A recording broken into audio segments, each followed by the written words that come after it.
1953 में चीन और अमेरिका के बीच क्या हुआ था, कैसे जंग शुरू हुई, क्या है पूरी कहानी, आज हम आपको इस वीडियो में बताएंगे। नमस्कार, आप देख रहे हैं स्टेट मिरर हिंदी। मैं आपके साथ हूं अवनीश शर्मा। 1953 का साल था। दुनिया एक बड़ी जंग से निकलकर दूसरी जंग के मुहाने पर खड़ी थी। पहली बार अमेरिका और चीन आमने सामने आए थे और ये आमना सामना सिर्फ विचारों का नहीं था, बंदूक और बारूद का भी था। ये था कोरियाई युद्ध का आखिरी साल, जहां चीन और अमेरिका दो दुश्मन खेमों के अगुआ बनकर लड़ाई में उतरे हुए थे। कोरियाई युद्ध चीन और अमेरिका की टक्कर। 1950 में कोरिया दो हिस्सों में बंट गया था, उत्तर कोरिया और दक्षिण कोरिया। उत्तर में कम्युनिस्ट सरकार थी जिसे चीन और सोवियत संघ का समर्थन था, वहीं दक्षिण को अमेरिका और पश्चिम देशों का सपोर्ट था। 25 जून 1950 को उत्तर कोरिया ने अचानक हमला कर दिया और दक्षिण कोरिया के बड़े हिस्से पर कब्जा कर लिया था। अमेरिका चौंक गया और उसने संयुक्त राष्ट्र के जरिए तुरंत सैन्य कार्रवाई का फैसला लिया। देखते ही देखते अमेरिका, ब्रिटेन, ऑस्ट्रेलिया जैसे कई देश दक्षिण कोरिया की तरफ से लड़ने लगे।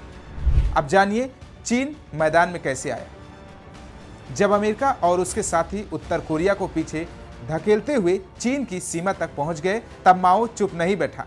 चीन को लगा कि अब अमेरिका सीधे उसके दरवाजे तक आ चुका है। नवंबर 1950 में चीन ने लाखों सैनिकों के साथ उत्तर कोरिया की मदद के लिए युद्ध में एंट्री ली।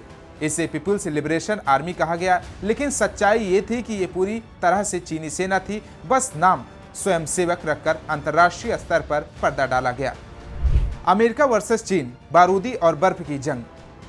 1950 से लेकर 1953 तक अमेरिका और चीन की सेनाएं कोरियाई युद्ध में बार बार टकराई। पहाड़, जंगल, बर्फ और खून, हर तरफ सिर्फ तबाही थी।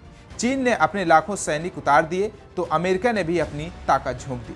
जनरल डगल्स, जो उस वक्त अमेरिकी कमांडर थे, उन्होंने यहां तक कह दिया था कि अगर जरूरत पड़ी तो चीन पर परमाणु बम भी गिराया जा सकता है। लेकिन अमेरिकी राष्ट्रपति हैरी ट्रूमैन ने उन्हें हटा दिया ताकि युद्ध और ज्यादा ना बढ़े। ये लड़ाई एक तरह से तीसरे विश्व युद्ध के दरवाजे तक पहुंच गई थी, लेकिन दुनिया की किस्मत अच्छी थी, दरवाजा खुला नहीं। 1953 युद्ध का अंत, लेकिन जंग जारी। 3 साल की भारी बमबारी और लाखों मौतों के बाद आखिरकार 27 जुलाई 1953 को अमेरिका, चीन और उत्तर कोरिया के बीच अस्थायी युद्ध विराम साइन हुआ। इसमें तय हुआ कि उत्तर और दक्षिण कोरिया के बीच 38वें पैरेलल पर एक DMZ बनेगी, यानी एक ऐसा इलाका जहां कोई सेना नहीं होगी। युद्ध बंद होगा, लेकिन शांति समझौता नहीं होगा, यानी दोनों पक्ष अब भी आधिकारिक रूप से युद्ध की स्थिति में रहेंगे। दिलचस्प वाली बात तो ये थी कि दक्षिण कोरिया ने इस समझौते पर दस्तखत भी नहीं किए। वो चाहता था कि कोरिया को एक कर दिया जाए, लेकिन अमेरिका ने मजबूर किया कि अब लड़ाई बंद करनी चाहिए। चीन और अमेरिका के रिश्ते। 1953 के बाद चीन और अमेरिका के संबंध बहुत खराब हो गए। अमेरिका ने चीन को एक खतरनाक कम्युनिस्ट देश माना जिसने अपनी सेना अमेरिका पर चढ़ा दी थी।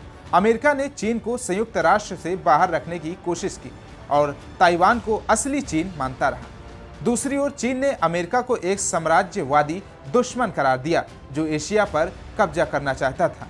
अब लास्ट में ये समझ लीजिए कि नतीजा क्या निकला। लाखों लोग मारे गए। कोरिया अब तक 2 हिस्सों में बटा हुआ है, उत्तर कोरिया और दक्षिण कोरिया।